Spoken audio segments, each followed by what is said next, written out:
Selamat siang, Shalom. Terima kasih atas kesempatannya. Perkenalkan, nama saya Cindy Katika Sarel Urau, NPM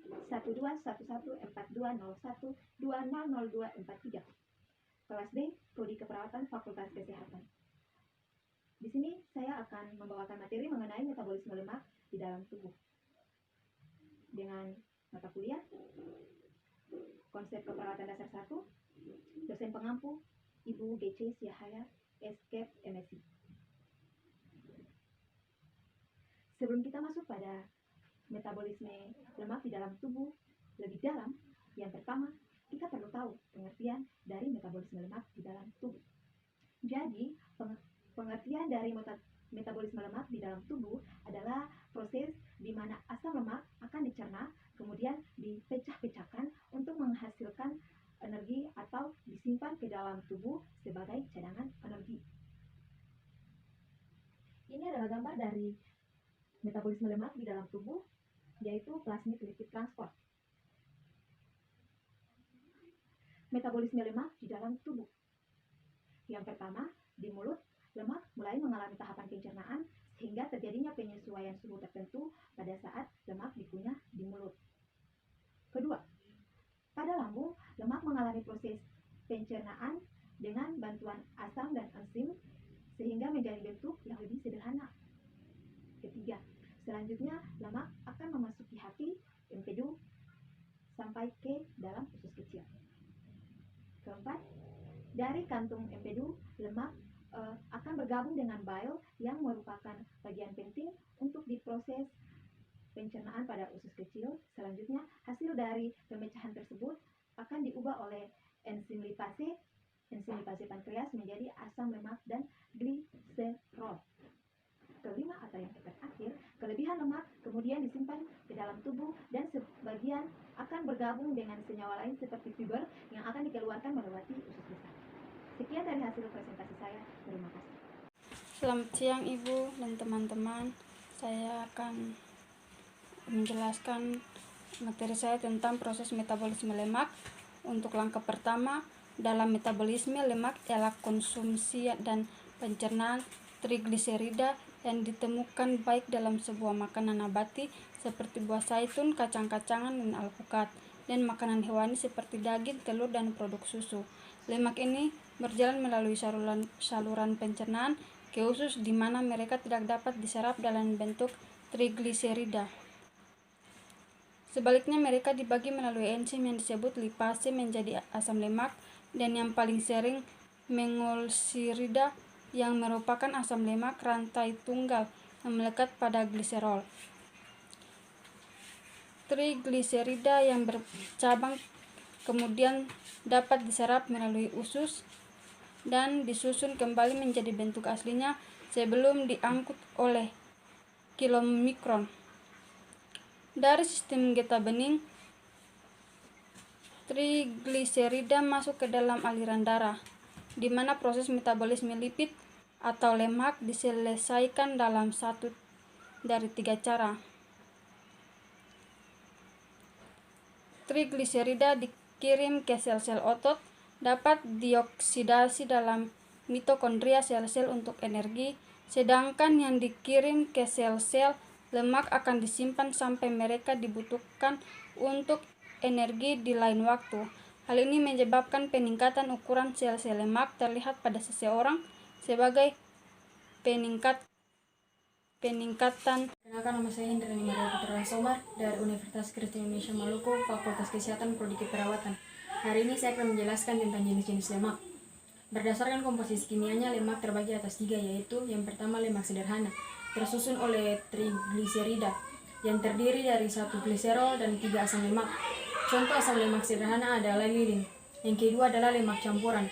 Lemak campuran merupakan gabungan antara lemak dengan senyawa bukan lemak, contohnya lipoprotein. Yang ketiga adalah lemak asli. Lemak asli merupakan senyawa yang dihasilkan oleh proses hidrolisis lipid, misalnya kolesterol dan asam lemak.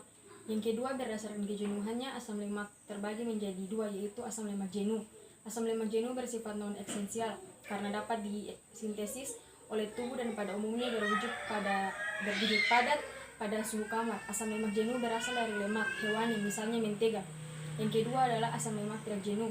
Asam lemak transjenuh bersifat esensial karena tidak dapat disintesis oleh tubuh dan umumnya berwujud cair pada suhu kamar. Asam lemak transjenuh berasal dari lemak nabati, misalnya minyak goreng. Sekian dan terima kasih. Ya, selamat siang teman-teman. Di sini saya akan membahas tentang asam lemak. Jadi, sebelumnya kita harus mengetahui apa itu pengertian dari asam lemak. Asam lemak merupakan senyawa golongan asam karboksilat yang mempunyai rantai alifatik panjang baik jenuh maupun tak jenuh. Asam lemak juga merupakan turunan dari trigliserida atau fosfolipid, dan asam lemak merupakan suatu bahan bakar bagi makhluk hidup karena ketika termetabolisme asam menghasilkan ATP dengan jumlah yang sangat besar. Kemudian jenis-jenis asam lemak ada dua, yaitu yang pertama asam lemak tak jenuh. Jadi asam lemak tak jenuh mempunyai satu atau lebih ikatan terangkap antar atom karbon. Dan kedua ada asam lemak jenuh. Jadi asam lemak jenuh merupakan asam karboksilat dengan rantai panjang dengan panjang 12 hingga 24 dan tidak berikatan terangkap. Demikian presentasi saya, sekian dan terima kasih. Selamat pagi Ibu, selamat pagi teman-teman. Shalom, terima kasih atas waktu dan kesempatan yang diberikan kepada saya. Perkenalkan, nama saya Yohana Kilai dengan NPM 1214201200236, Fakultas Kesehatan Prodi Keperawatan Angkatan 2020 kelas D. Baik, saat ini saya akan mempresentasikan terkait dengan materi pengaruh metabolisme terhadap pembakaran lemak dengan pokok bahasan metabolisme lemak. Berikut penjelasan saya. Metabolisme mempengaruhi nafsu makan, berat badan, dan kadar lemak di dalam tubuh. Mereka yang memiliki metabolisme lambat, otomatis proses pembakaran lemak dalam tubuh mereka pun akan lambat, atau sebaliknya. Akibatnya, lemak dalam tubuh kita menjadi menumpuk dan berat badan menjadi naik, yang kemudian kita kenal dengan istilah obesitas. Berikut pengaruh metabolisme terhadap pembakaran lemak yang sering dianggap sebagai metabolisme sebenarnya adalah BMR. Apa itu BMR? BMR merupakan singkatan dari basal metabolic rate. BMR adalah jumlah energi yang dibutuhkan oleh tubuh kita hanya untuk hidup tanpa melakukan kegiatan apa-apa ketika kita sedang dalam proses berbaring dan perut kita tidak sedang mencerna. Untuk menghitung BMR ada rumusnya. Berikut rumus BMR. Ada rumus BMR untuk menghitung pada pria dan juga pada perempuan.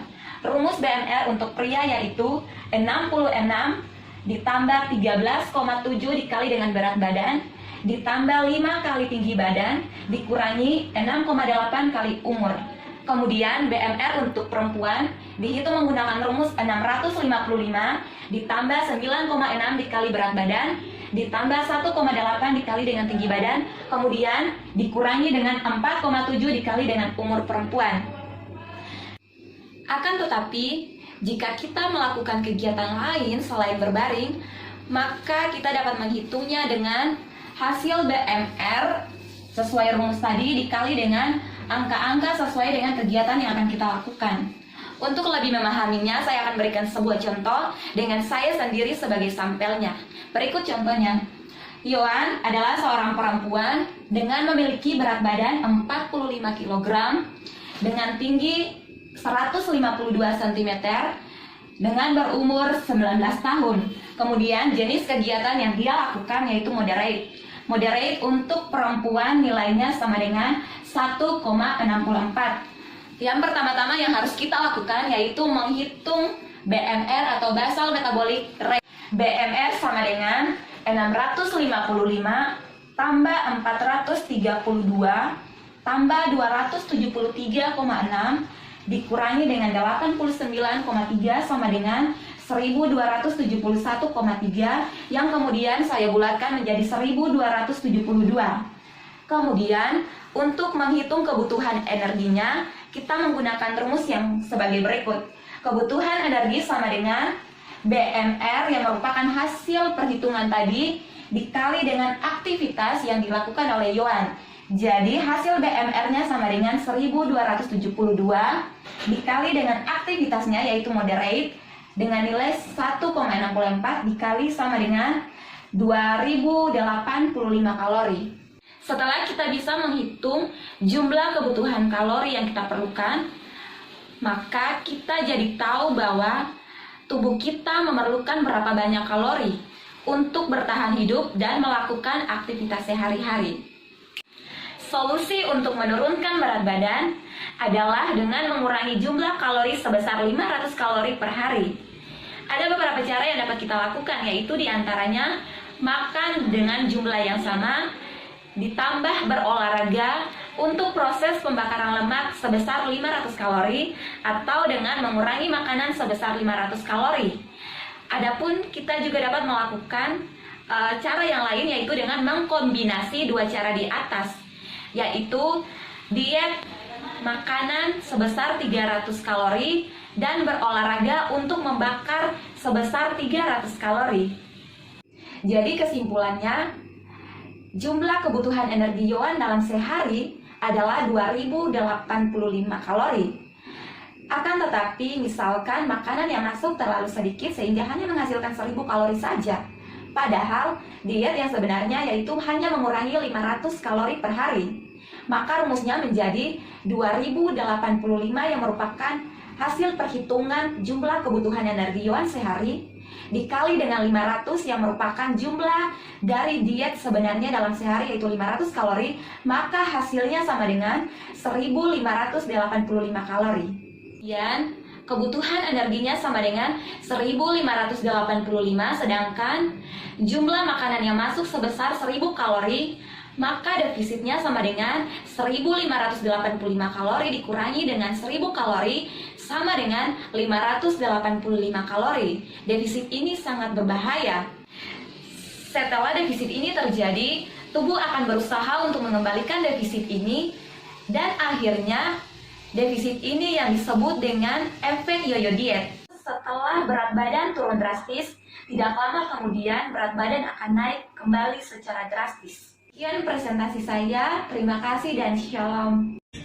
Perkenalkan, nama saya Mirelway, NPM 1214450120045, kelas D, Fakultas Kesehatan Prodi Perawatan Universitas Kristen Indonesia Maluku.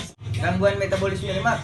Penyakit yang termasuk kelompok gangguan metabolisme lemak antara lain penyakit Gaucher. Penyakit Gaucher adalah penyakit yang membuat tubuh tidak mampu memecah lemak sehingga lemak menumpuk di hati, limpa, dan sumsum tulang. Gangguan ini akan memicu kerusakan tulang. Yang kedua, penyakit Tay-Sachs. Penyakit Tay-Sachs mengakibatkan penumpukan lemak di otak. Yang ketiga, xanthoma, gangguan pada kulit yang muncul akibat adanya penumpukan lemak di bawah permukaan kulit. Dan berikut adalah penyebab gangguan metabolik. Gangguan metabolik paling sering disebabkan oleh kelainan genetik yang diturunkan dalam keluarga. Kelainan genetik ini mempengaruhi kinerja endokrin dalam menghasilkan enzim yang digunakan dalam proses metabolisme. Akibatnya, jumlah enzim yang dihasilkan akan berkurang. Yang berikut, gejala gangguan metabolik. Gejala gangguan metabolik berbeda-beda tergantung jenis gangguan terjadi. Namun, ada beberapa gejala umum dari gangguan metabolisme, yaitu tubuh terasa lemas, mual dan muntah, tidak nafsu makan, sakit perut, bau napas, keringat, air liur, dan urin yang tidak sedap, mata dan kulit berwarna kuning, perkembangan fisik yang lambat, dan kejam. Salam sejahtera bagi kita semua. Perkenalkan, nama saya Diti Mainfun. Nomor NPM saya 1211420120027. Saya adalah salah satu mahasiswa keperawatan Universitas Kristen Indonesia Maluku Ambon. Di sini saya akan sebutkan 7 jenis lemak.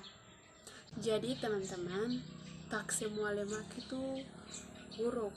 Jadi ada juga beberapa jenis lemak yang sehat. Jadi yang pertama itu lemak jenuh tunggal, yang kedua asam lemak omega 3, yang ketiga lemak jenuh, yang keempat lemak tak jenuh ganda, yang kelima asam lemak omega 6, yang keenam lemak trans, yang ketujuh lemak trigliserida. Jadi itu adalah 7 lemak pada tubuh manusia. Sekian dan terima kasih. Semoga video ini bermanfaat bagi kita semua. Selamat siang, shalom. Perkenalkan, nama saya Juvinta Lilegoli, NPM 1214201200231. Di sini saya akan menjelaskan terkait dengan metabolisme lemak yang terdapat pada bagian emulsifikasi lemak. Tahap pertama dari digesti ialah memecahkan globulus lemak ke dalam ukuran yang lebih kecil sehingga enzim-enzim lipolytik yang larut permukaan di globulus. Proses ini tersebut sebagai proses emulsifikasi lemak yang berlangsung dipengaruhi empedu yang dihasilkan oleh hati. Empedu tidak mengandung garam empedu dan lestin. Fosfolipid yang sangat penting untuk emulsifikasi lemak yang meningkat empedu di dalam usus. Lemak dengan garam secara spontan membentuk miskela yang merupakan globulus dengan ukuran 3-6 yang terdiri dari molekul garam empedu dan molekul lemak, terutama asam lemak, kedua monokistrida, dan ketiga kolesterol. Pembentukan miskela selanjutnya meningkatkan lemak tersebut diabsorpsi melalui sel epitel usus halus. Sekian dan terima kasih.